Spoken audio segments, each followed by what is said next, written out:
Welcome to the Learning Pines YouTube. We hope this video helps. You start by prepping the earbuds in case so the reset can complete cleanly. Make sure both buds show adequate charge and the case has power. Low battery interrupts firmware processes. Once charged, disconnect from phones or tablets and forget the device in Bluetooth settings so pairing metadata is cleared. Place both earbuds in the case, leave the lid open, and look for the LED pattern that indicates the unit is ready to accept the reset command.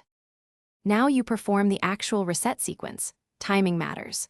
Press and hold both touch sensors for about 10 to 15 seconds until you see a rapid LED flash or hear a chime. This clears local settings. If your case has a physical button, press and hold it for an additional 5 seconds to ensure full factory revert. After releasing, watch for alternating LED patterns or a confirmation tone. That indicates the internal memory and pairing list have been erased and the buds are ready to repair. Finally, you repair and verify operation. Remove the earbuds from the case to enter pairing mode, then select Sesh Evo in your device Bluetooth list and confirm connection. Make sure only one device attempts pairing to avoid conflicts.